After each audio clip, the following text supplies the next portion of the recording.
30 सालों में जब से लालू जी का राज आया तो समाज और सरकार दोनों के प्राथमिकता में शिक्षा बिल्कुल है ही नहीं।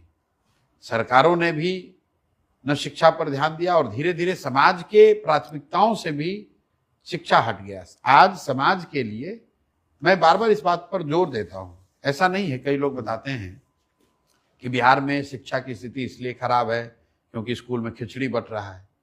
मैं उनको बताता हूं, भाई स्कूल में खिचड़ी सिर्फ 6th क्लास तक बंट रहा है, 6वीं क्लास के ऊपर के क्लास में पढ़ाई क्यों नहीं हो रही है?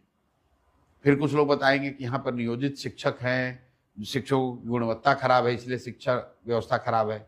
मेरा उनको सवाल है कि ये बताओ, पटना साइंस कॉलेज और पटना कॉलेज में क्यों पढ़ाई नहीं हो रही है? वहां तो नियोजित शिक्षक नहीं है। कहीं ना कहीं गहराई में आप देखेंगे तो आपको पता चलेगा कि पिछले 25-30 सालों में बिहार में समता मूलक शिक्षा नीति बनाने के नाम पर, सामाजिक न्याय के नाम पर जो शिक्षा व्यवस्था बनाने की कोशिश की गई, इसमें शिक्षा और उसकी गुणवत्ता की कोई महत्ता नहीं है। सिर्फ स्कूल के नाम पर हर जगह बिल्डिंग बना दिए गए। नतीजा ये हुआ कि जहां बिल्डिंग है वहां शिक्षक नहीं है, जहां शिक्षक है वहां बिल्डिंग नहीं है, जहां दोनों है वहां बच्चे और पढ़ाई नहीं है। और ये इसलिए हुआ है कि सरकार और समाज दोनों के लिए जो शिक्षण संस्थाएं हैं वो पढ़ाई से कम सरकारी सुविधाओं को बांटने का केंद्र हो गया है।